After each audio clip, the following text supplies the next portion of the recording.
and then I will try to mute everyone, and then if you have any questions, just unmute yourself and then interrupt me. Okay, share screen should be this one.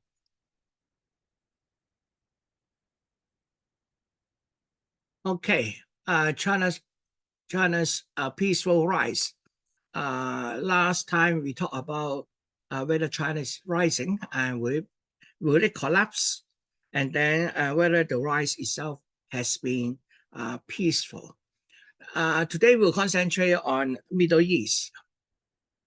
So we are looking at Chinese peace efforts in Middle East. I will only quote the latest example because previous actions are mostly secretive among themselves. But eventually, we have two significant achievements in the past 2 years.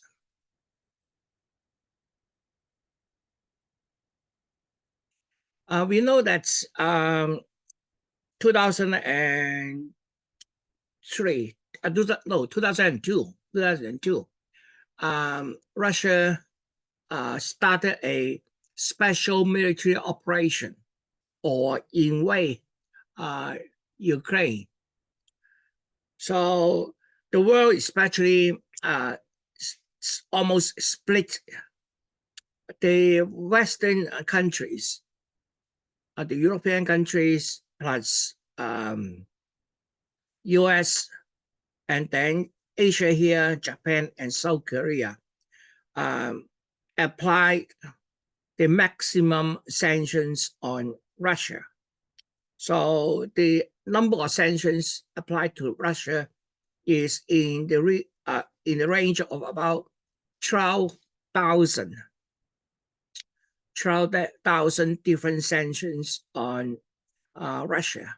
For example, even this year, 2024, in the Paris Olympics, Russia and Belarus, is that Belarus,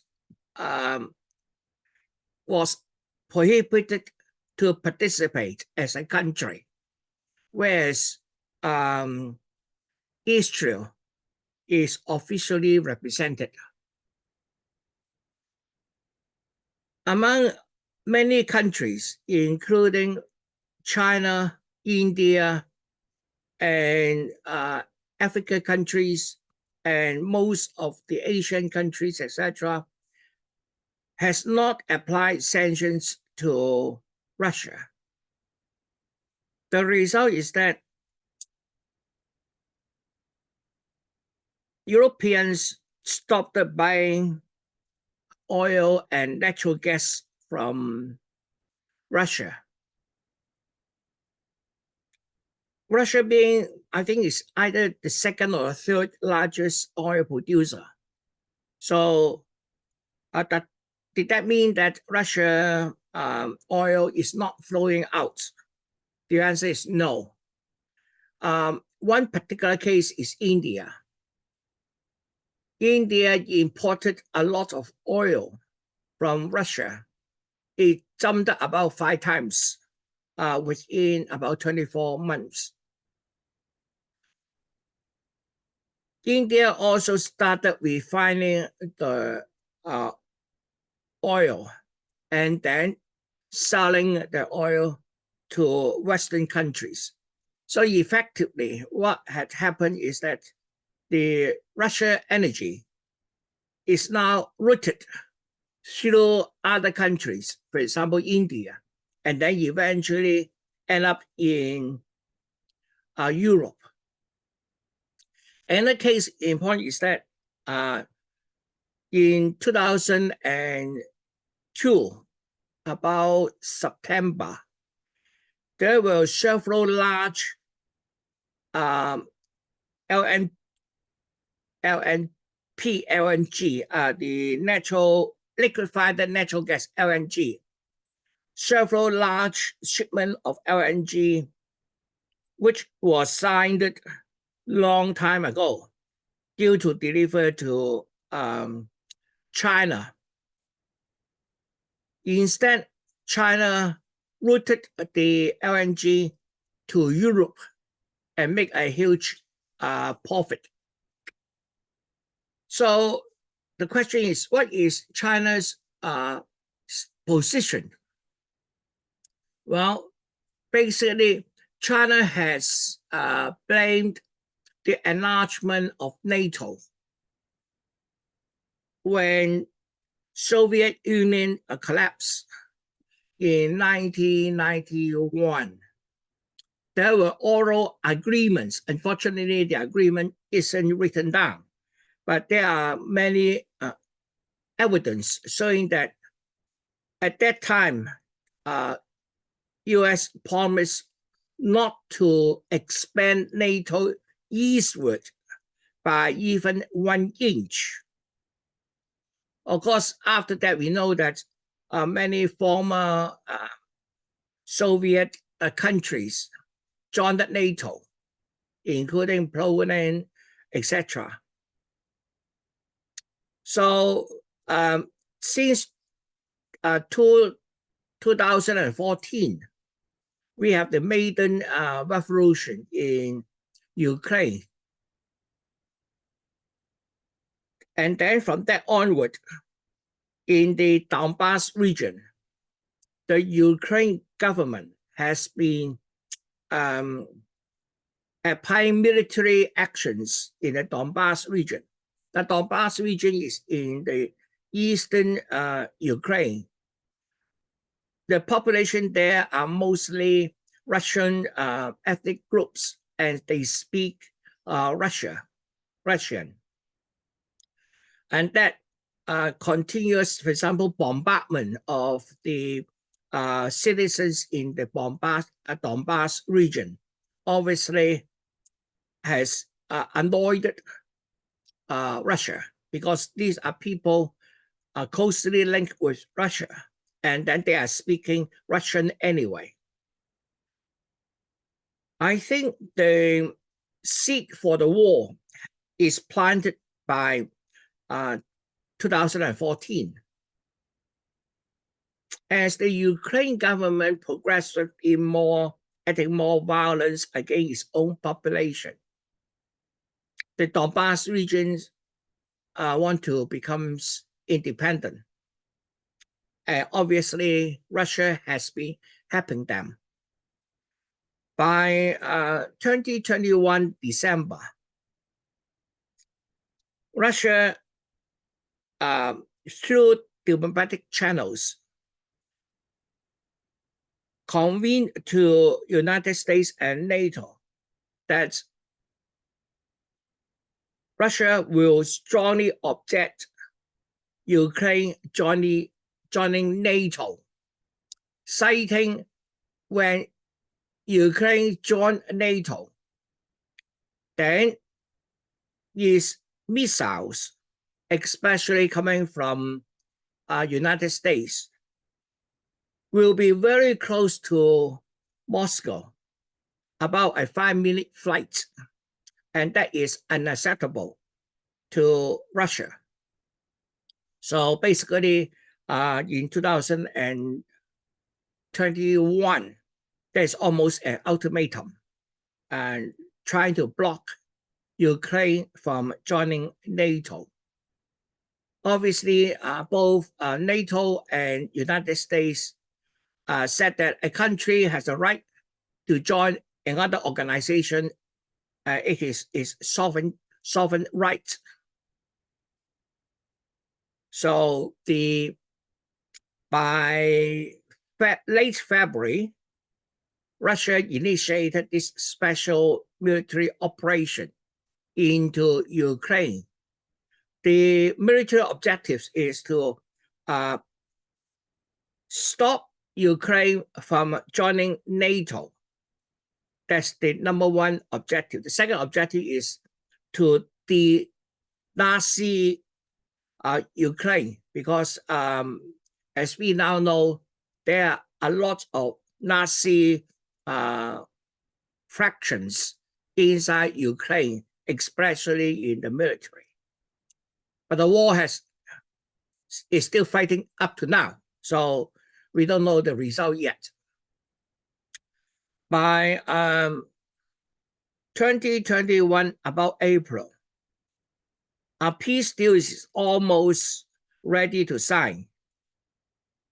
But the then British Prime Minister Boris Johnson went to Ukraine and convinced Zelensky not to achieve the peace deal. So at the moment, there's still no peace deal available. Maybe they are negotiating in the background, which we do not know.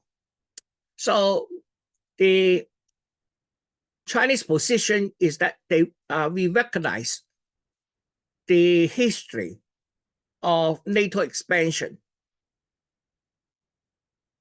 And the second hand is that it is also stressed Russia to respect Ukraine's territory integrity and sovereignty. So, in other words, China has not condemned the Russian invasion and had abstained during United Nations votes on the war in Ukraine. In contrast, we notice that both NATO and United States have been supplying weapons to Ukraine. Initially, it was the old weapon equipments, mostly from the late Soviet era. And then progressively, they sent in the modern tanks. And now F-16 is fighting in Ukraine. But the official position is that NATO will not fight for Ukraine. But we know that actually the army in Ukraine were trained by both United States and NATO officers. And in some operations, there are foreigners, meaning they are not Ukraine, killed within Ukraine. Obviously, these foreigners may be military specialists sent from NATO or United States into Ukraine. So in a way, the war between Russia and Ukraine is a proxy war between the old Soviet and the new US empire. So this is a proxy war. And the Chinese position is we stay neutral. You fight your problem. We are not helping either side. But of course, from the Western point of view, China refused to apply sanctions on Russia. And then we every now and then heard about some news claiming that some of the products which China sent to Russia can be used militarily.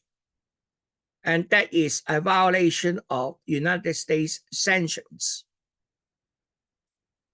The Chinese position say, okay, you sanctions Russia, that's your problem.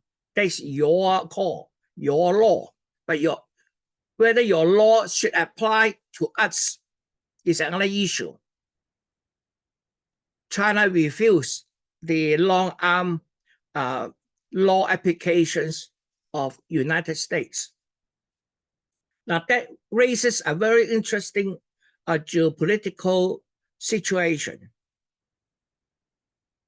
We know that there are the so-called Western allies, including Australia is one of them.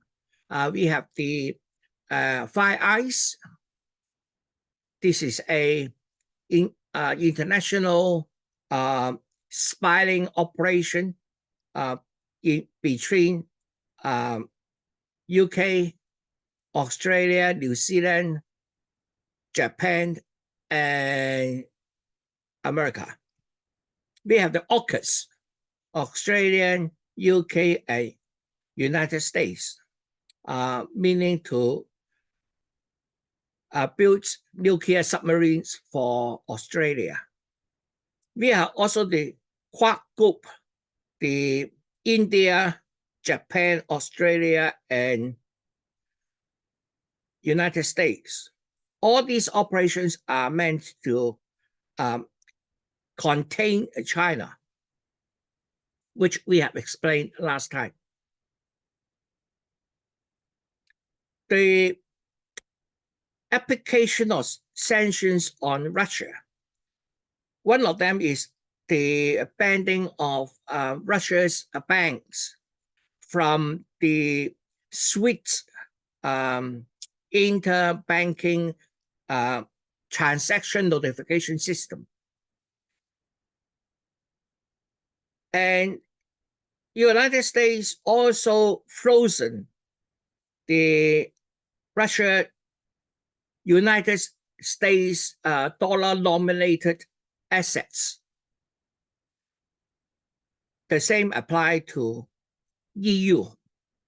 That means if Russia sell oil in US dollars or in euro, the payment in US dollars or in euros will not be available to Russia.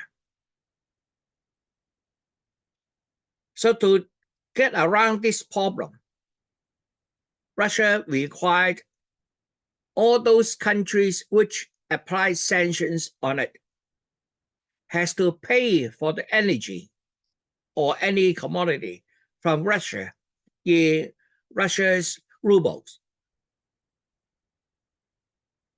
Of course, ruble is not an internationally traded currency in large quantity. So basically, you want to get ruble, you need to sell something to Russia. Otherwise, you can't get it. Of course, the other way around is using a third party, for example, India or China, using India's rupee or using Chinese yuan. Using this to get the Russian ruble, and then you pay for the ruble. But since there is sanctions, supposedly there will be no trade between Russia, European countries, and America. But the data show that the trade didn't stop. The trade still continues, only through a different third party. Now we have seen a lot of oil tankers filled with Russian oil, and then parked with another tanker transferring the oil in the open sea from the Russia's tanker into another maybe European or maybe Middle East tanker, and then the tanker deliver the oil to Europe. Then about 2023, one of the gas pipeline connecting Russia with Germany, undersea pipeline, was blown up. That means one of the Russia's assets in international waters was sabotaged by whoever.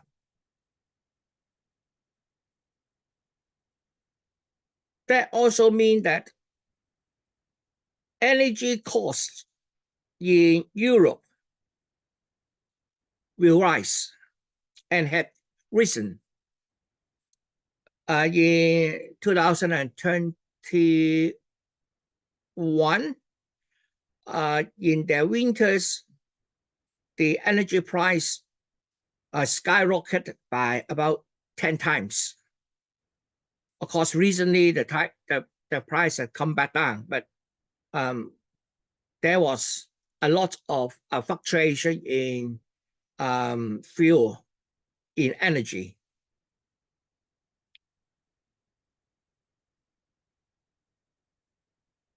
If you ask me why China can rise so rapidly, one of the factors is that until about 100 years ago, China is not industrialized. Sorry, let me answer the door.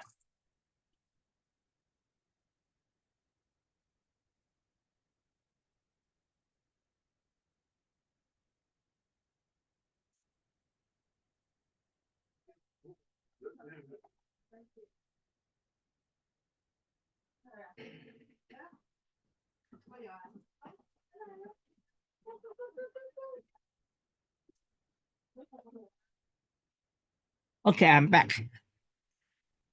Where are we? The industrial base of China is almost zero. So the rapid rise of China is basically industrialized.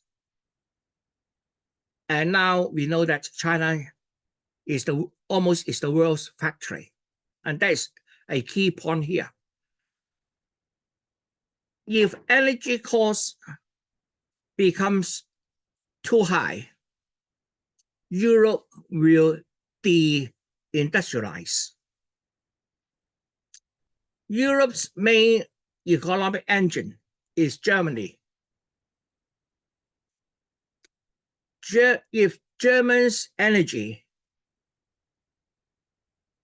is too expensive, then the only way for this manufacturing is to move away from Germany or Europe into area where the energy cost is low. So the key point here is we have to look at the energy distribution in the world in the next 5 or 10 years to really understand whether Europe will go into a decline. If Europe can somehow maintain its energy at a reasonable level, I think Europe can remain as a developed country. But if somehow the energy fluctuation is too large, many of the manufacturing leaves Europe, then the future of European countries is really questionable. But anyway, this is the geopolitics. But in this case, China remain as a neutral country. The other one is China's diplomatic efforts to enable Saudi Arabia and Iran to normalize their relationship. So there was a trilateral statement signed in Beijing. So this is from the Chinese embassy in Sweden. We see that Wang Yi, China's foreign minister, in the middle.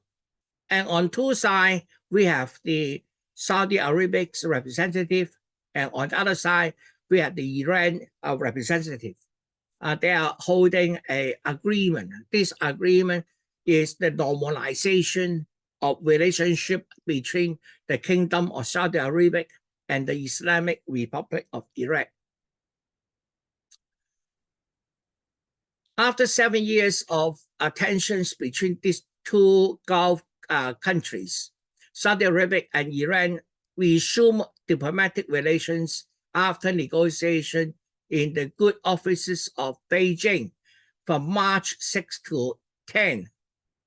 This diplomatic breakthrough by Beijing marked the latest effort to normalize relations between Saudi Arabia and Iran.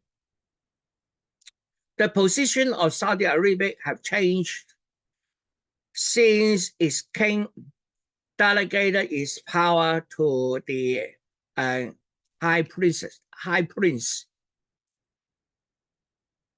And I think Saudi Arabia is liberalizing, although it still remains as an Islamic country. Now, Iran is obviously a Islamic country, as its name in its country's name, Islamic Republic of Iran. So it is a Muslim country. On March 23rd, on March 10th, 2023, Saudi Arabia and Iran announced the normalization of ties brokered by Beijing with a joint trilateral statement. Some key points on this statement are the Saudi and Iran sides expressed their appreciation and gratitude to the Republic of to the Republic of Iran and the Sultanate of Oman for hosting rounds of dialogue that took place between both sides during the years 2021 and 2022. So the effort had been a couple of years in building up. The two sides also expressed their appreciation and gratitude to the leadership and government of the People's Republic of China for hosting and sponsoring the talks and the efforts they placed towards its success. The three countries announced that somehow the Iraq and Oman are now out of the question. So it is a trilateral, meaning it is between Saudi, Iran, and China. And in this trilateral agreement, then the two countries, the Iran and Saudi Arabia, agreed to resume diplomatic relationships, and we opened the embassies and missions within a period not exceeding 2 months. There is a timeline there. And the agreement includes the affirmation of the respect of the sovereignty of states and the non-interference in internal affairs of states. Chinese diplomatic policy or doctrine has been one of non-interference. That means China is not going to interfere with other people's domestic policy. The second, another important doctrine in Chinese foreign policy is respect of sovereignty of the states. That means China will refuse to change another country's land size. They respect each other's land boundary as set at the moment. So these two Chinese foreign affairs doctrine has been included in this trilateral agreement. They also agreed to implement the security cooperation agreement between them, which was signed on, this is interesting, 1422, first month, 22nd day. So this is a Islamic calendar corresponding to 2001 April 17, so converting to our normal calendar. And the general agreement for cooperation in the fields of economy, trade, investment, technology, science, culture, sports, and youth, which sign, again, there's a Islamic date, and then corresponding to 1998, May 27th. In all these agreement to cooperate, there's one obvious things missing: joint military cooperation or military communication between the two parties. So that means, although they are agreed to resume trade, investment, technology, science, etc., but they are still skeptical of the other parties. They are now close together in order to improve relationship, but the relationship at the moment is still very tense in a sense. People may ask why China put in such an effort. The first thing is, as I said before, China maintained a non-interventionist approach in its foreign policy, adopting neutrality over the internal matters of other countries. So in this regard, is that a violation of Chinese non-interference doctrine? So it was argued that in this regard, the Saudi-Iran deal sets a new precedent in Chinese foreign policy, with Beijing taking on the mantle of an international mediator. So being a mediator is quite different from an interference of other people's domestic affair. Chinese has always said that China will judge every incident by its own merits, incident by incident.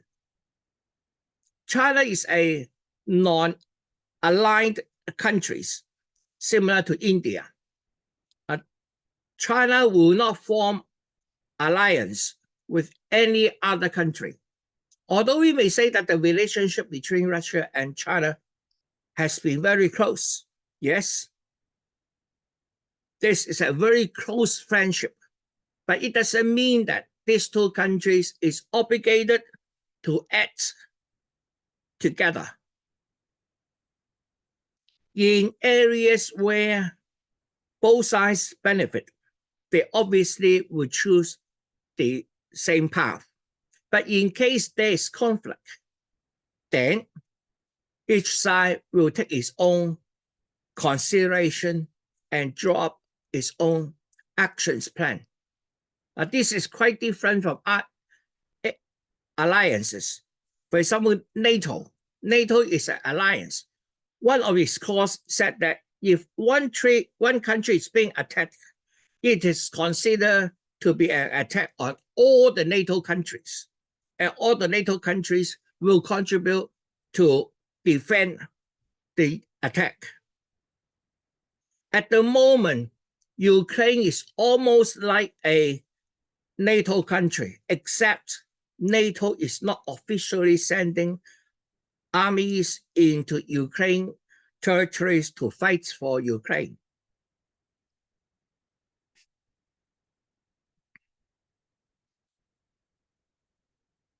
Two key incidents. We also noticed that all this is accumulated by Xi Jinping during his visit to Saudi Arabia. These two more recent instances demonstrate Chinese interest in Middle East.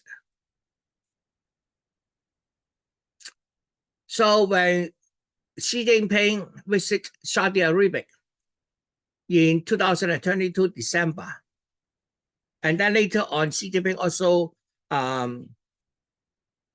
participate in the first China and Arabic countries summit. The two sides reaffirmed the joint statement that they would firmly support each other's core interests. Support is not participate, it's support. And support each other in safeguarding national security and territorial integrity, and jointly defend the principle of non-interference in other countries' internal matters. So these has always been Chinese foreign policy doctrines.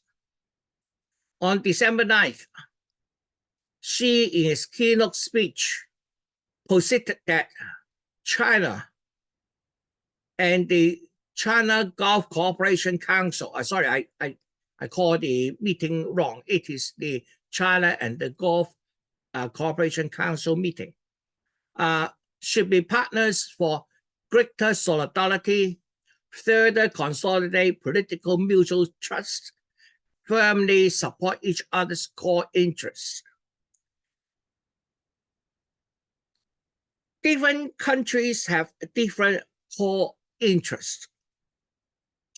One of the core interests of China is the reunification with Taiwan. And this is a line for any countries trying to have a diplomatic relationship with China. It must agree the one China policy, meaning Taiwan is part of China, or on the reverse, converse, China is part of Taiwan. So they are one China, no matter how you call it. The current government in mainland China is People's Republic of China. The official government name in Taiwan is Republic of China. The Republic of China is formed in 1911 by Dr. Sun Yat-sen after the downfall of the Qing dynasty. Then we have the Republic of China. And then China basically went into civil war between the two major political parties, the Kuomintang, or National People's Party, and the Chinese Communist Party. Both sides engaged in some kind of civil war, and with a lot of other warlords taking part in different areas of China. And then, of course, 3 years before the Second World War, China has the Sino-Japanese War, when Japan invaded China. Japan surrendered to United States.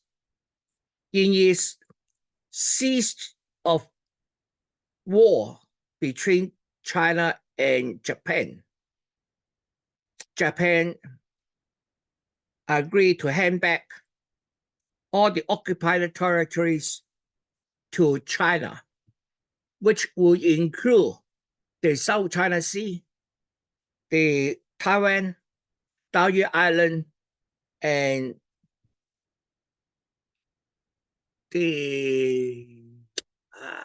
can't remember the name anyway. But unfortunately, Diaoyu Island, United States unilaterally allowed Japan to hold the administrative responsibility. So Diaoyu Island is still a sticking point between Japan and China. And of course, Taiwan is another issue. So after the Second World War and Civil War really broke out, and then eventually PRC, People's Republic of China, drove ROC, Republic of China, away from mainland China.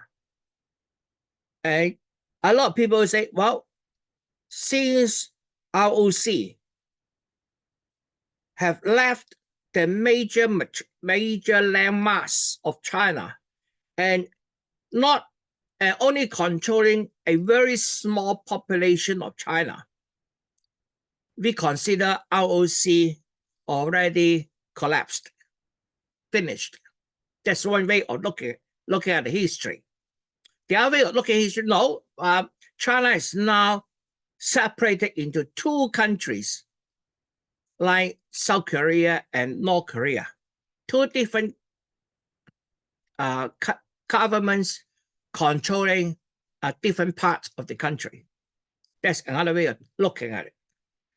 But if you want to establish diplomatic relationship with PRC, People's Republic of China, you must agree the one China policy, meaning Taiwan is part of China and China is part of Taiwan. They are inseparable, although at the moment they are governed differently by different governments.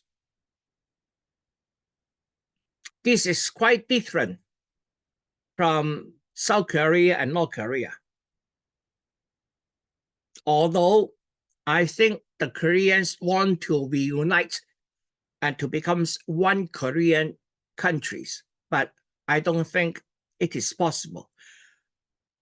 Constitutionally, on the ROC part, it also says there's only one China.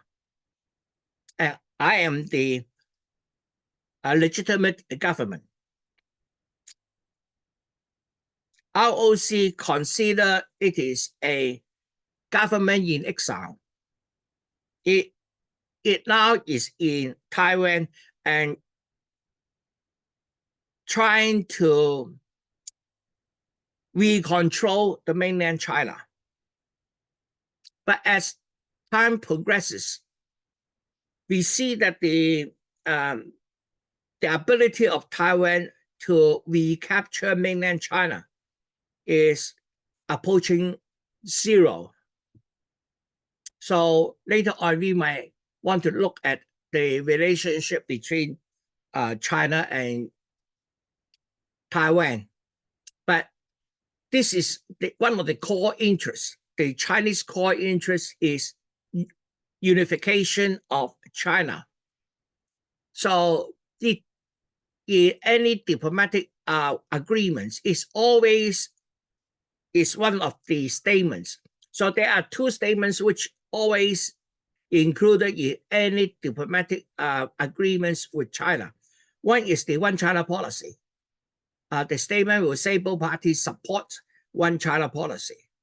The other statement is that it will support each other's core interests, defend each other's core interests.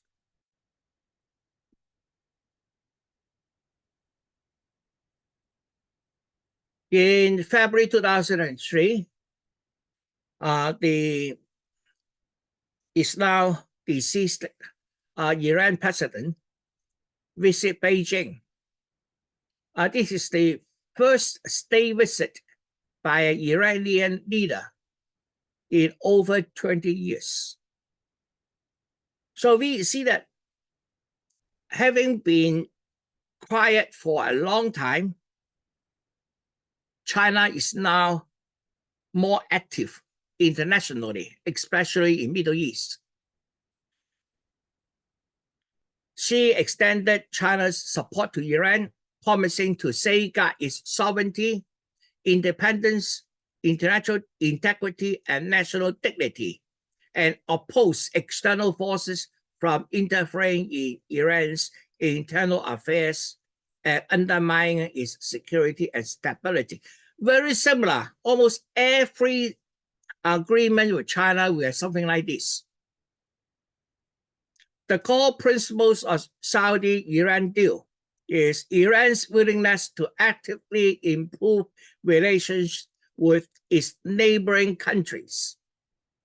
China's support to the Middle East in resolving conflicts through dialogue and consultation to achieve peaceful neighborly relations, and China's interest in playing a constructive role in promoting regional stability.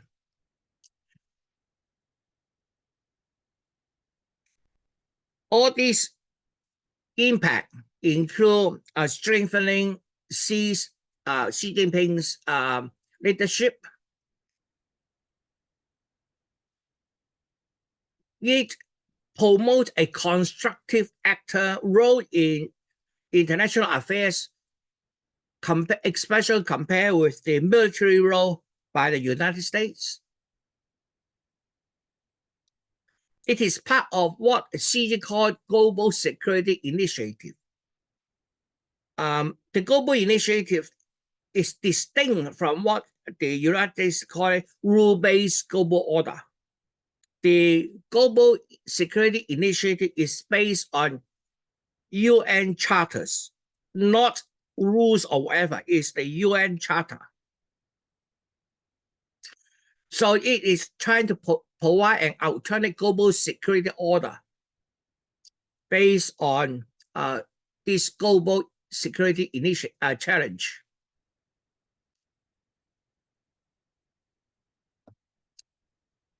Another way to look at it, of course, is the competition between China and United States.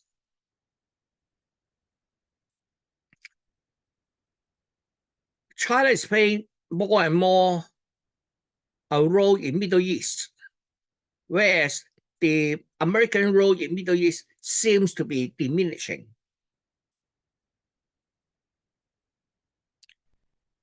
This agreement demonstrates China's role as a promoter of security and stability, a partner of development and prosperity, and a promoter of unity, self-improvement.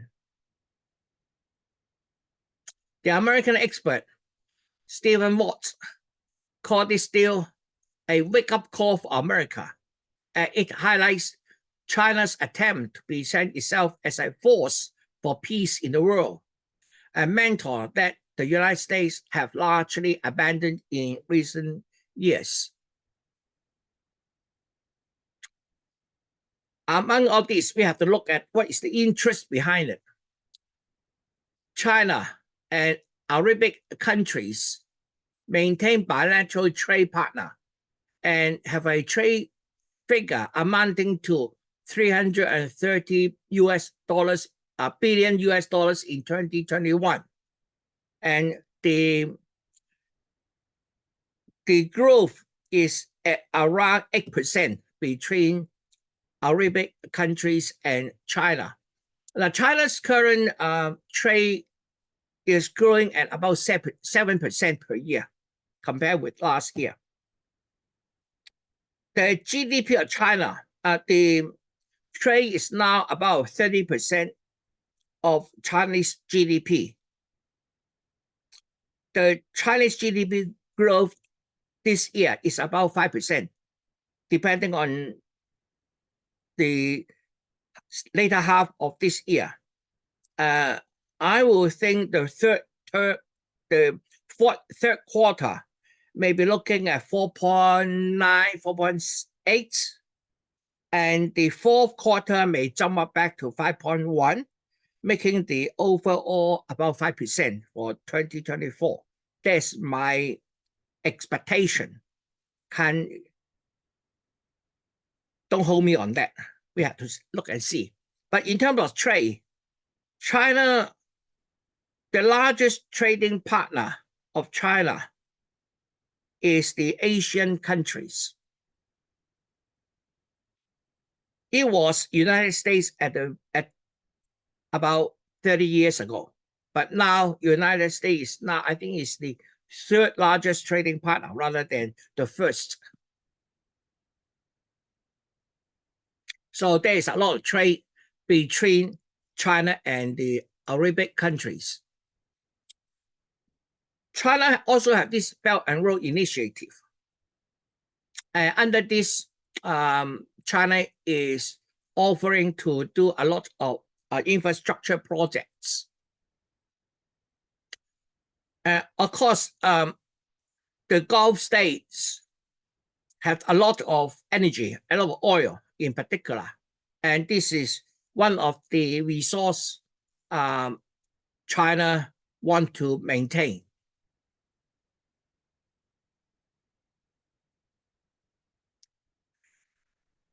This is from I think I can't remember where it come from. It is talking about what is the U.S. core interest in Middle East. I think it's two parts. The first part is maintain the relationship, maintain the sell for oil in US dollars. The second important thing is ensure Israel's survival and security. I think these two are Americans' core interests in Middle East. Whereas China's growing power in this region challenge America's long-held political and diplomatic influence in the region.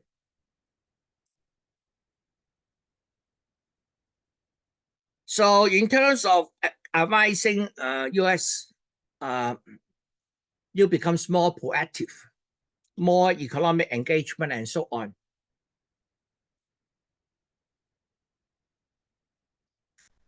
Okay, this is from Al Jazeera.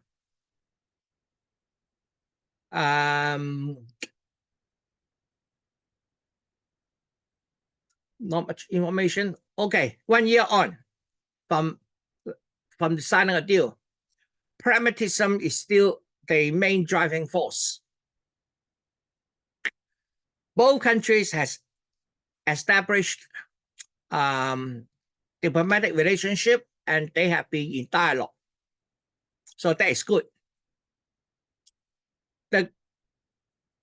The war in Gaza is really putting up some strain in Middle East. Saudis are about to have a formal diplomatic relationship with Israel, but it was stopped by what happened last year at October 7th. On the other hand, we know that Iran supports its Palestinian Brotherhood. And through, again, different proxies, including the Houthis in Yemen and the Hezbollah in Lebanon, these military groups draw a lot of support from Iran. And therefore, the tensions between Saudi Arabia and Iran during this Gaza war is really tight. But somehow they maintain mutual positions and didn't break out into a public disagreement.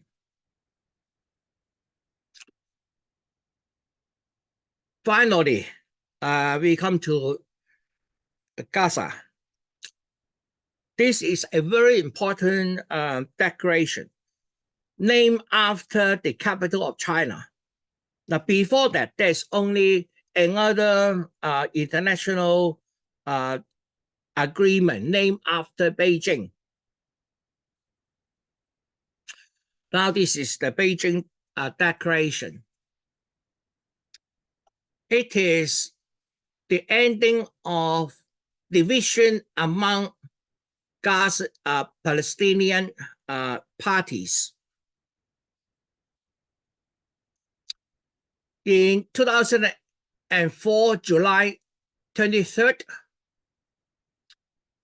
and China, involving 14 different Palestinian factions, signed an agreement and called the agreement Beijing Declaration. All the parties have agreed that they should join the PLO, the Palestinian Liberation Organization. And that organization is the only legitimate representative of Palestinian. In terms of the multiple factions, we have to look at the current situation in Israel. The Palestinians are now basically in two regions. One part is in the West Bank.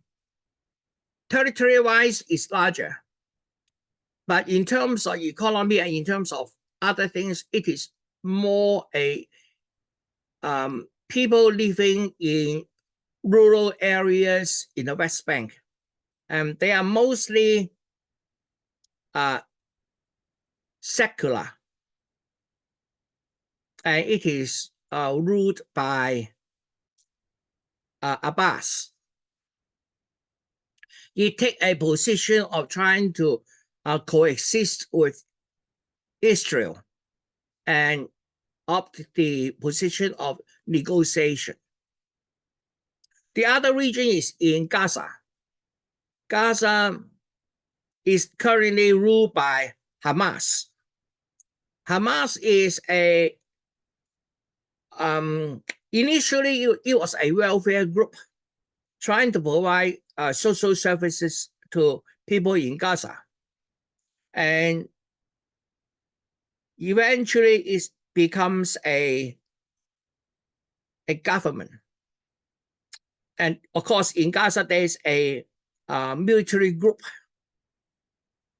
and their position is from the river to the sea. That means their position is to drive Israel out of the land of Palestine. So they have a very different position. West Bank is where PLO is. Now, under this agreement, Hamas will join PLO and will have equal say. So that's the first part. All parties have agreed that they should join the PLO, and that organization is the only legitimate representative of PLS. The idea is having different voices will weaken the voice. So they have to unite together and provide a strong force.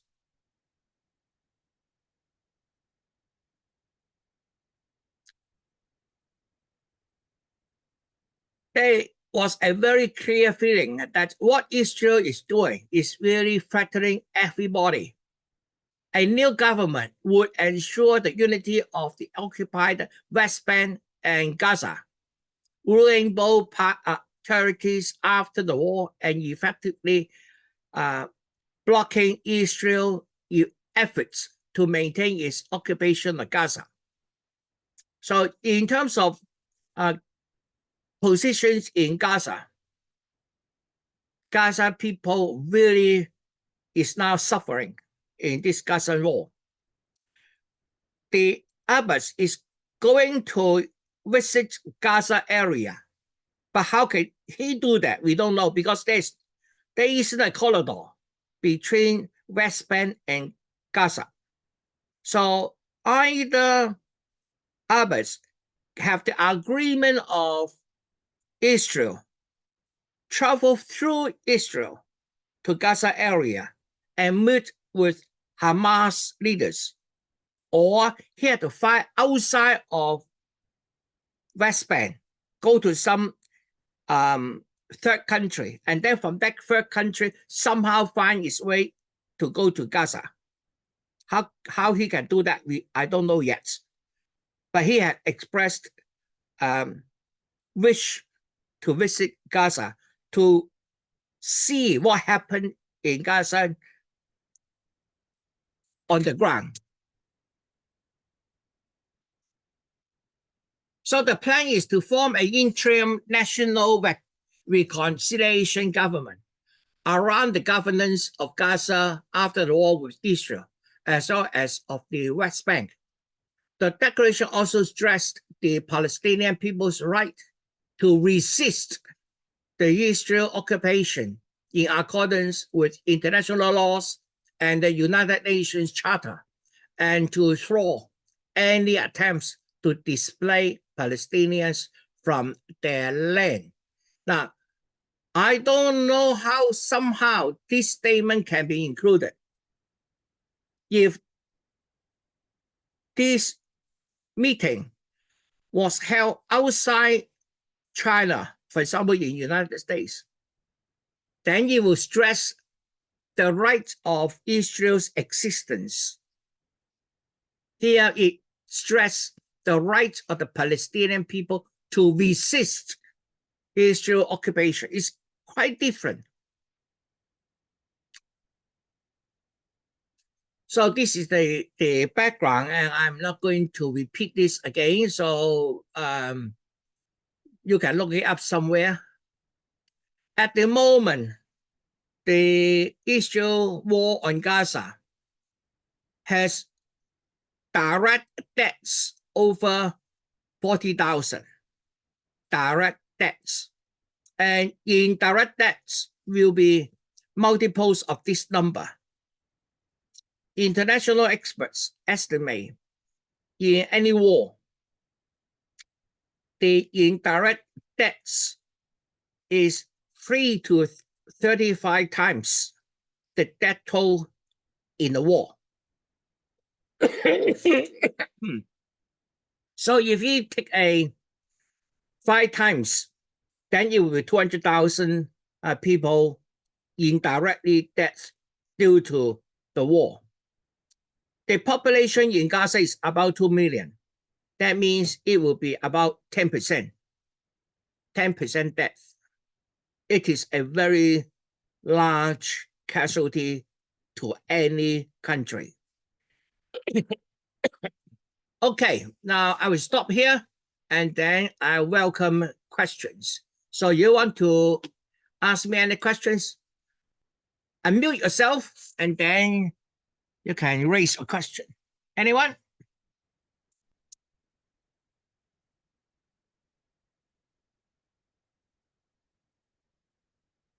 No? Oh, what are you looking at? My camera. Come back. Sorry. Yes, please, John. Unmute yourself, please. You have a mute. Sure, Albert, I don't remember you referring to the Chinese invasion of Tibet. Now, it's old history now, but wasn't that an example of China starting a war on another country? Depending on whether you consider Tibet as part of China at the end of Qing Dynasty.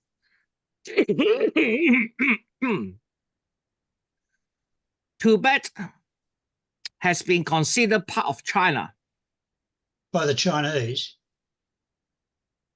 By the Chinese, yes. Yeah. At least in the Ming Dynasty. The Qing Dynasty lasted about 200 years. And the Ming Dynasty is 250 years. And before Ming Dynasty, we have the Yuan, which is the Mongol Empire. And before Mongol Empire, we have the Tang Dynasty. In Tang Dynasty, on and off, Tibet is already part of China.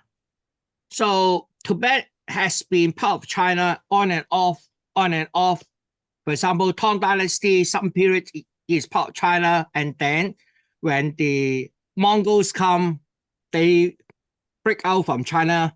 And then when the Ming Dynasty, it becomes part of China again. And then in the late Ming Dynasty, they break out again. And then in the Qing Dynasty, they are being conquered and then becomes China again. So Tibet is a region where on and off. But to China, Tibet is very important because it is the water source of the three main rivers in China: the Yellow River, the Yangtze River, and the Pearl River. So having a good relationship with Tibet has been Chinese policy for several dynasties. Before the Republic of China, during the Qing Dynasty, it is a vassal state. That means the whoever ruling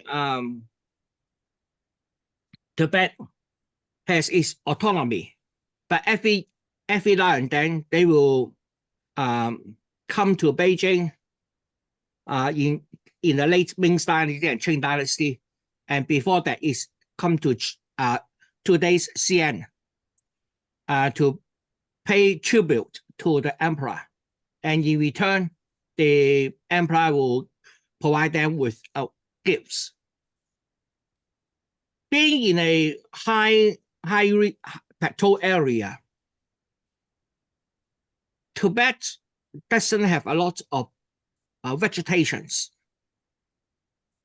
We know that without vitamin C intake, we will suffer from a disease called scurvy. Is that called scurvy? Scurvy.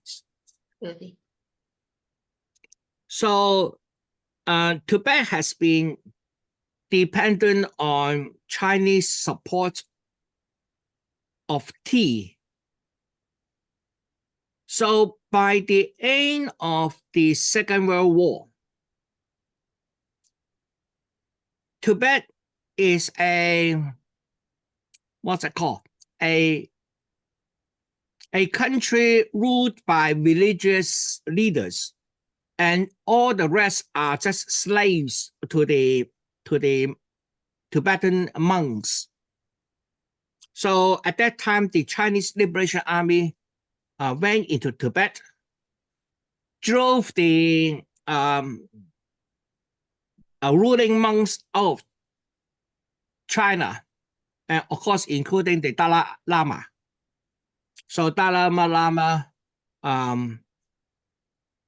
get away and then form an exile government in India. But since 1950s, something like that, Tibet, or at least Dalai Lama, agrees that he is a Chinese and Tibet is part of China. Although what he's fighting for is returning to his original owner-slave relationship, with the owners being the monks. Of course, the Tibet people doesn't want to do that. And I think after this generation of Dalai Lama's death, there will be no more Dalai Lama. And that means the old ring structure will disappear. Mm-hmm. So I won't consider the PLA, the People's Liberation Army, entering Tibet as an invasion. It is a liberation rather than invasion, because Tibet has always been part of China. It'd be interesting to apply the same logic to the boundary changes which have occurred all over Europe over the last couple of thousand years, from Romans to different groups controlling bits, and boundaries have been highly flexible. But I don't think anybody is there suggesting that you need to roll everything back to some time when an area was under somebody else's control and try and reinstate that, which sounds remarkably like the situation between China and Tibet. Well, if we want to cite an example, then I will cite the case of Israel. The occupation of today's Israel is based on a 3,000 years old legend saying that God provided this land to his people as his promised land. That is 3,000 years, over 3,000 years ago. Now, in terms of the Jewish country or Jewish nation, or whatever we call it, their first king is King David. And then after King David, we had Solomon. And then after Solomon, we had a number of other kings. And then Israel was conquered. And then after Solomon, Israel was split into two. One is called Israel. The other one is called Judah. Judah, yes. Split into two countries. And then later on, both of them is conquered by the Babylons. And then the Jewish people never formed a country again. And then after 2,000, 3,000 years, come back to this land and say, hey, this is my land. So we want to look at boundaries between countries. It is already difficult to set down a fixed timeline. Now, for example, the Falkland Islands in North America. Remember, is that who was the prime minister? The lady prime minister at that time. Margaret Thatcher tried to. Yeah. The Argentinians invaded the sent an Falkland army to protect UK sovereignty of the Balkans Island. So if you look at that, what is the time frame? We are talking about a 300 years time frame. And how do you consider an area belongs to a country or not? This is a case by case situation. You have to look at the history, look at how the people think and how. Now, for example, at the moment, most people in Tibet will agree they are Chinese. Next term, I will be talking about the size of China. The size of China in terms of, for example, we have recognized 65 minority groups. And these 65 minority groups, some have their own language, including Tibet and Xinjiang. They have their own language, but they are part of China, as agreed by the people living there at the moment.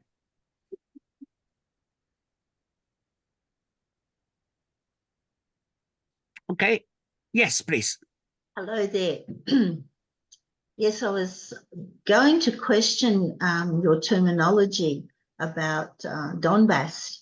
You said the people are Russian, and the people Russian origin, ethnically Russian, and then they speak Russian. Not all of them. Of course, not all of them. So we can't say that generally that they are Russian and they want to be Russian. There could have been some people who were agitating, but maybe the majority weren't agitating. I think there is one important thing I want to address later on. Is the mentality, the way of thinking. Now, what I'm trying to present to you is the Chinese way of thinking. And obviously, Chinese way of thinking is different from what we used to in our Western cultures, like here. So, if we want to understand China, we need to understand the Chinese mentality. And then we also need to understand what happened inside China and how the people in China thinks, whether their mentality is the same as us or they have their own different philosophy, different mentality, different way of thinking and living. So same here in the case of the Donbass region.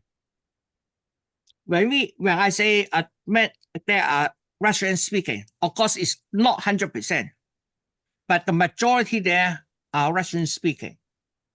The majority meaning about 80%. Of course, there are mixed people there. Now, on the other hand, on the other part of Ukraine, there are also Russian speaking Ukraine as well. Now, before the Russia SMO, Special Military Operation, there are TV stations in Ukraine only serving the Russian audience, Russian speaking audience. That means they have TV stations solely in Russian language. That represents one part of the relationship between Ukraine and Russia. Now, look at the time when Soviet collapsed. What Ukraine have at that time? Ukraine have nuclear warheads, which they voluntarily disassembled. Ukraine is Russia's aircraft carrier builders. Now, one of the aircraft carrier, which because of the collapse becomes abandoned, didn't complete, was bought by Chinese and becomes the first Chinese aircraft carrier after refitting the shell of that aircraft carrier. Ukraine has the largest aircraft, which was destroyed in 2022, January or late 2021 in December. One of the largest aircraft in the world.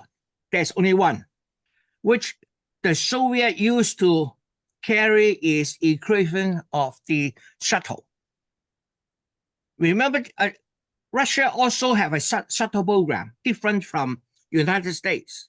And because of that, they need to carry the shuttle from the launch site to, from the landing site to the launch site. So they built an aircraft. That aircraft was built in Ukraine. So Ukraine was the heavy industrial centers of Soviet Union. So and you listen to the speech by Putin in late 2022, he talked about the common origin of the Russian people and the Ukraine people. And Russia originated from Ukraine and then moved northwards and occupy the current day Russia. So in a way, the origin of the Russian people are Ukrainian. And Mongol and Balkans. Yeah, some of them in the Asia area. In the Western area, in Moscow, around that region, they were from Ukraine. And then, of course, Russia being such a large country, many of them from Mongols, and that also in is that Siberia? I think they're more mixed now, though. I think you can't really say that the Viking or the Rus all in the west, and the Mongols are all in the east and the central. I think there's a lot more mixture. Yeah, obviously, yes. But there's another very interesting things that that lasted thousands of years. The Roman Empire occupied all the land area around Mediterranean at its peak. So it is a huge country, huge empire. The creator of that one is our Han Dynasty. Then after that, after the collapse of Roman, Europe never reunite again. It has been breaking down, different countries fighting each other, regroup, reform, the boundary changes all the time, because after the Roman Empire, Europe never reunite. Even today, when we call European Union, it is not a single government. They have different government, they have different nations grouping together. It is a loose union rather than a tight union. But in China, every dynasty, when the dynasty break down, different warlords everywhere, forming like different small kingdoms in Europe. But soon, usually doesn't last over 100 years. Within 100 years, China will reunite again, becomes one huge empire in approximately the same area as the area in China today. Mostly north, usually just beyond the Yellow River, in the boundary, at the boundary of the grassland. We know that from Inner Mongolia to Mongolia, it is grassland. And southern part of this grassland is the Tibetan Desert. But the Tibetan, sorry, not Tibetan, is the Gobi Desert. There's a whole desert underneath the grassland. And then we have the China proper. Like in the China proper, we know that in the west, we have the Himalaya, the Tibet, and then we have this Sichuan Basin. And then after that, we progressively go to sea level. China's topology is high in the west and sea level in the east. So all the river is flowing from Tibet, and then the north is the Yellow River. In the middle is the Yangtze River. And then in the south is the Pearl River. These three rivers has always been China. Plus or minus beyond, a little bit beyond the north Yellow River. How far? Whether it's include Mongol or just include in Inner Mongolia, it varies between dynasty. But Yellow River, on the southern side of Yellow River, is always China. And Yangtze River is always in the middle of the kingdom. And then the southern part, again, depending on different dynasty. Most dynasty will include a little bit south of the Pearl River. The Canton has always been a port to the outside world. Even in the Ming Dynasty, when the official position is to ban all sea trade, Canton is still a trade center, and Canton is at the mouth of the Pearl River.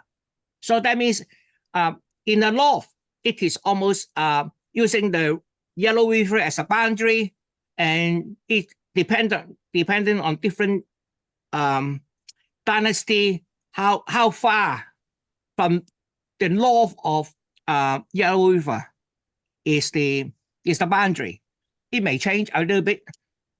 today Inner Mongolia is included in Chinese territory, but not Mongol. But since the Yuan dynasty, since the Mongol Empire, Mongolia has always been part of China. They co-opted Chinese culture, although they maintain their language, their written words, and their way of life, but they consider themselves as a minority group or as an ethnic groups within China. And then in the south, it can has as far away as the today's Vietnam as part of China. And then, of course, go back again. Vietnam is a very interesting country. It has been on and off a vassal state or part of China, and then a vassal state, and then part of China, on and off all the time. Wow. So, Does the government of China have ideas about incorporating Vietnam back into China? at the moment, no. At the moment. At the moment. Now, I think there's another interesting different concept here. We recognize conquering a country by force is a big effort, and it doesn't worth it.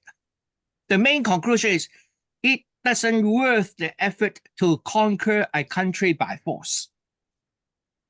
The better way is to incorporate them without fighting a war. Or you can call it a cultural colonization. That means now around China, we have Japanese, we have the Koreans, we have the Vietnam. Until about 115 years ago, all of them use Chinese language as their official language. Of course, Japanese today has still two different language systems cooperate together. They have the kanji. Kanji is actually Chinese characters. So Chinese characters is part of their language. And of course, they simplified it into alphabetic. So are the Koreans. Koreans introduced an alphabetic pronunciation language into their language. But all their official documents, all their archive are in Chinese. Some of the historian in China, including those in Hong Kong, which I know them in person, said the best Chinese history record is actually in Korea. According to a more objective historical record, because Chinese people write their own history. Obviously, it's the victor who writes the history. So you want to have a more objective, you have to look for history outside of China. And then the best source is from Korea, and they are written in Chinese, and the Chinese scholar in Hong Kong can read that record directly without translation. So when I said China is not interested in conquering Vietnam because it doesn't worth it.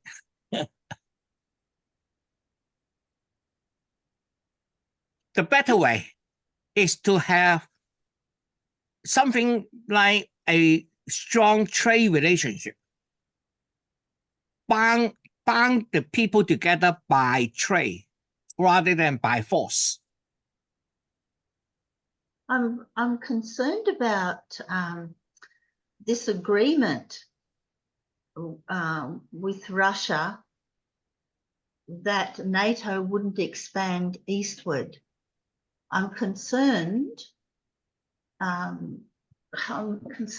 that happened, that they did. because that's a legitimate complaint then of Russia. I think what Russia has done demonstrates why additional countries want to join NATO. Sweden and Finland, for example. Yeah. Yeah, No, they well, hurry when up. Finland Russia's right. join NATO, Russia does not oppose. Oh, you join. But Russia's refused Ukraine to join. But when Soviet collapsed, a number of presidents in Russia, the newly formed Russia, want to join EU and want to join NATO. But they refuse. NATO refused. European Union refused. Well, different stage. Now, NATO was set up to counter the Warsaw Pact.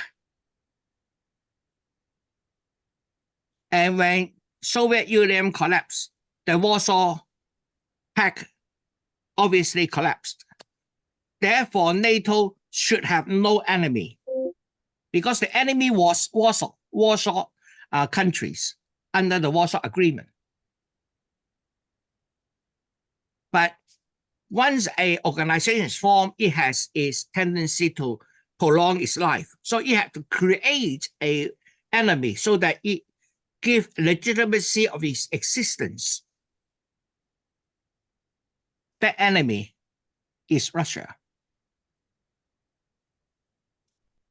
And it incorporates the previous Warsaw countries into NATO, including Poland, Estonia, etc., a number of the Eastern European countries, now including Finland or Iceland.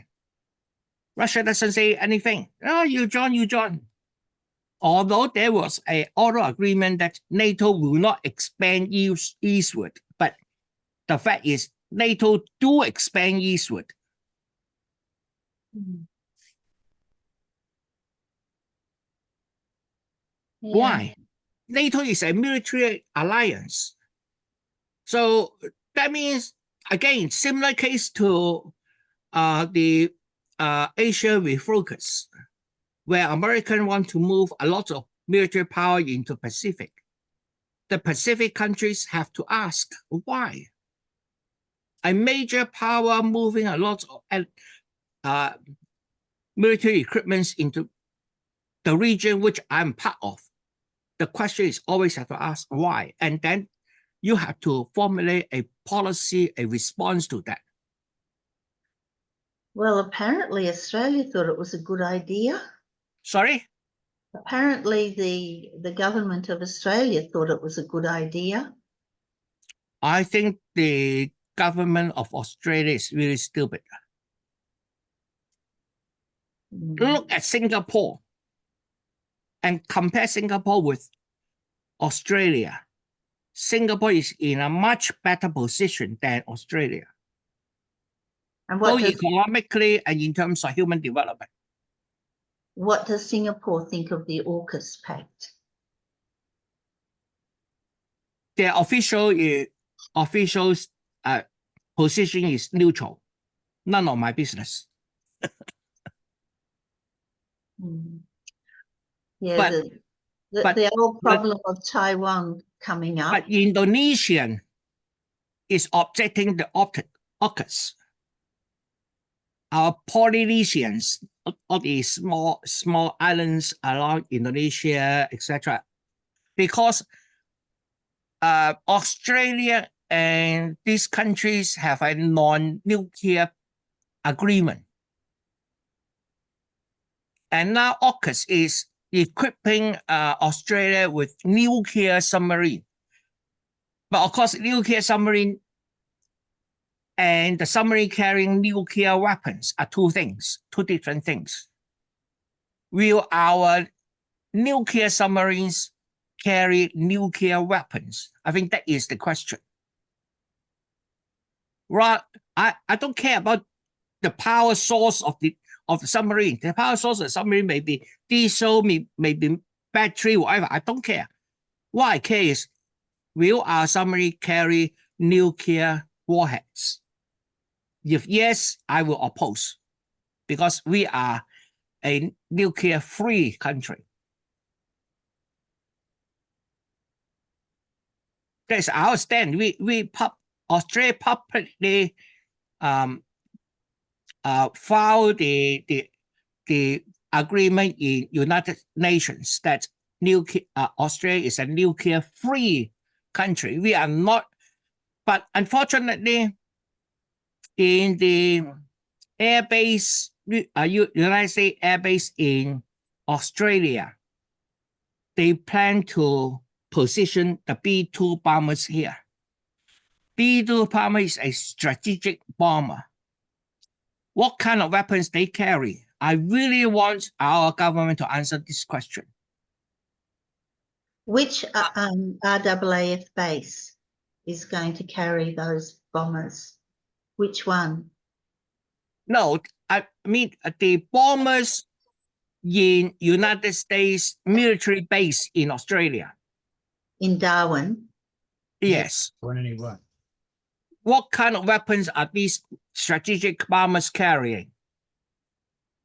We are a non-nuclear country. If these bombers carry nuclear weapons, then we shouldn't allow it. Albert, My position. surely with the advent of AUKUS,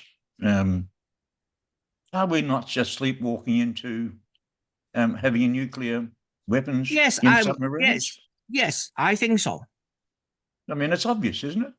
Yeah. How can you have a nuclear sub of the type that they're building now that doesn't have nuclear weapons? It doesn't make sense. They've got to have nuclear weapons, and they will be in Australia. Yeah. So I don't know. It will be officially owned by Australia, but managed by Americans. That means we are paying for Americans to use a submarine for their own purpose instead of for our own national interests. I use the term sleepwalking, but I didn't mean it in that sense. I think we're deliberately walking down this path of having nuclear subs with nuclear arms in Australian waters. I don't care who owns them. That's where we're going, though. Yeah, I think that's what really happening, and I think we should all be pretty unhappy about that. And, at least I'm unhappy about that. And what I'm unhappy about is that Taiwan seems to be happy the way it is, but China is still pushing, not invading, but very definite that they are going to include Taiwan. Now, well, both sides say the same thing as I have explained. In the constitution of Taiwan's government, ROC, China includes the mainland China. That is in their constitution. And in the constitution of People's Republic of China, Taiwan is also part of China. So both sides agree there's only one China. What they don't agree is who is the government. Yes. the Taiwanese won't give up the, what is the word, the philosophical idea, but I'm sure that they don't want to become part of mainland China. I'm not so sure about that, because Hong Kong didn't want it. Depending on which media you collect your information from, I will argue actually most people who speak Chinese will want to become part of the mainland China. Well, the election didn't show that. Be interesting to have an election in China. Yes, there were elections in China. It has always been election in China. the types of election is different. Now, one thing I want to clarify: democracy is not election, No. right? Election, Democracy is something else. elections are an essential part of democracy. No, I Yeah. will argue not. Actually, a direct election of politicians at the highest level is the worst government systems ever can be.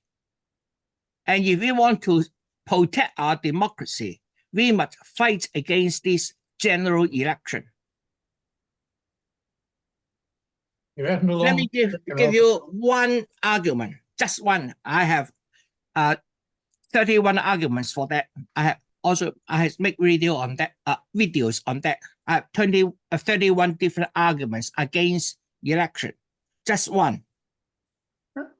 If you are sick, you want to take a medicine, what do? You go out and have a poll and ask people, hey, I'm sick. What kind of medicine I should take? Or are you going to see the doctor and ask the doctor? A general election is the same as the first approach. The politicians that we are giving the votes, we don't know them. We never interact with them. We really don't know them.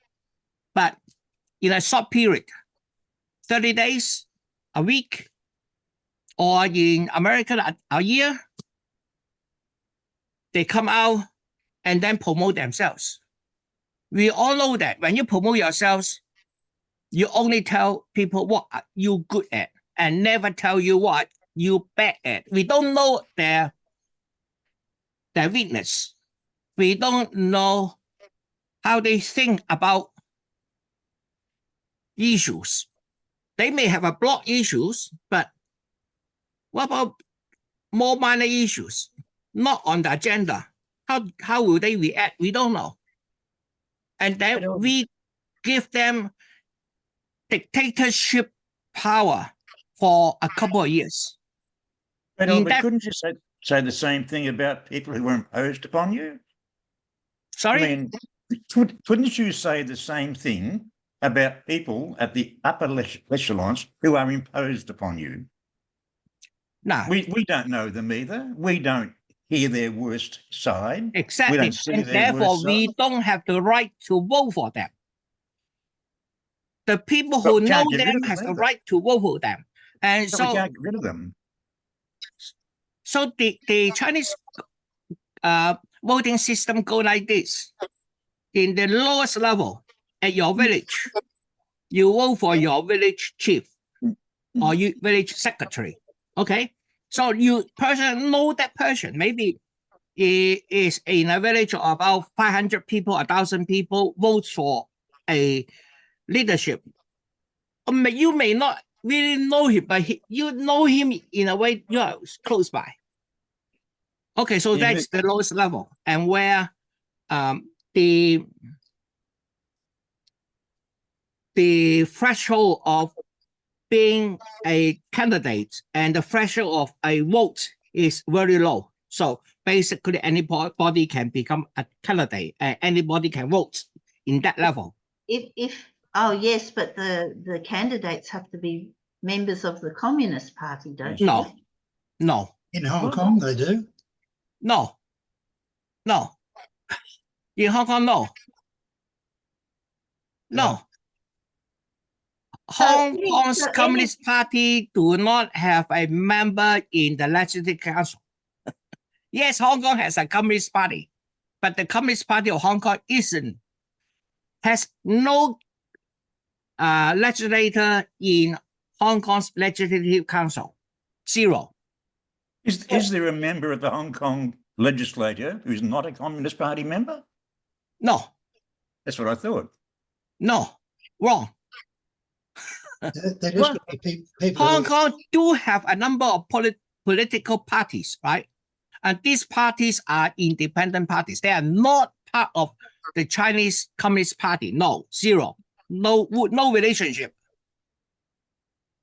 I thought only approved candidates could stand. Yeah. Only candidates. If I go back to Hong Kong, I could stand. If I can secure sufficient number of what's it called nominator. Is that called nominator? Yep. People who, yeah. If I can secure a sufficient, now the number of nominators as in Hong Kong, you want to be the Hong Kong chief executive, you will have to secure over half of the committees who form the nomination committee. The nomination committee is formed by different groups in Hong Kong. For example, there are professional groups. So there will be doctors, there will be nurses. Each of them have representative in this nomination committee. The nomination committee consists of 3,000 people. So you have to secure half of these nominators person in that nominating councils, half of them. So basically, after you securing half, because each of these member can only cast one vote.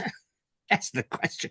That means once you secure the number of nominees, you're almost the only candidate. It's very rare you have a exact 50-50 split where you had two. You have only one. And then the Hong Kong people basically votes for endorsement, whether we agree. Now, let me go back to the Chinese voting system. The lowest level, everybody can vote. And you vote for people you know in this local area. Factories or village. And then these people obviously work with the larger community. For example, in the province level or different levels. And this province work together and then they can elect people to go into the province committee. So again, they are voting for somebody they are working with, they know, and then they elect those into the next level up. And the next level up will work with similar levels, committees from around China, different parts. And then again, they will vote for the next level up and then next level up. There are about 5 levels. So from the lowest level into the People's Congress in the top level, there are 5 levels. So if you can progress from one level to the next, to the next, to the next, to the next, it will take you 25 years. But Albert, as I understand it, it's only the people in those levels who are voting. It's not the general population, is it? No. So when you actually move up and up and up those 5 levels, I think you're right with the 5, less and less people in the general population, you would have less and less interaction with the general population. Yes, so correct. They don't know you. They don't know you. So what's the difference between them and the democratic election? The huge difference is that, first of all, those being moving up are the people recognized in the last level as having the ability. Therefore, you move up to the next level. Okay, but if you translate that back to Australia, a lot of our political appointees, or whatever we want to call them, start at your local council. Hopefully, yes, but unfortunately, it's not. If you look at the Liberal Party in New South Wales at the moment, which is a bit of a dog's breakfast, the reason they're miffed about not getting nominated is because they're heading towards party politics. They want to join the council to move up in the party towards nomination for a seat. So it's the same thing, isn't it? Yes and no. The yes part is yes, similar. The no part is you are not fighting different parties. You are within one party, different fractions.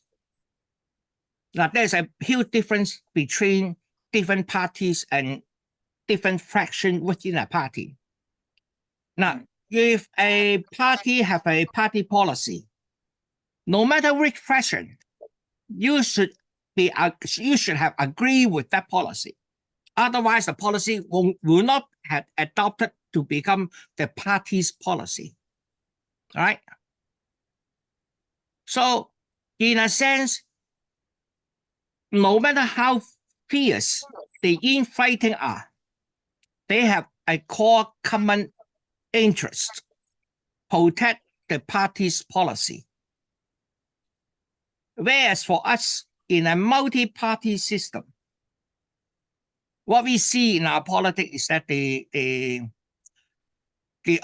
opposition always tear down whatever promoted by the ruling party. They are, in a way, one party is trying to build something, the other party is trying to destroy that building. Okay, if the building survives, then after an election, they will say, no, this building shouldn't be used this way. We change it. For example, NBN, our famous broadband network. When it was first proposed, it was optical fiber into each house. Then Labour lost. And the one who know network say, no, we can use copper wire. Elvin Fraser.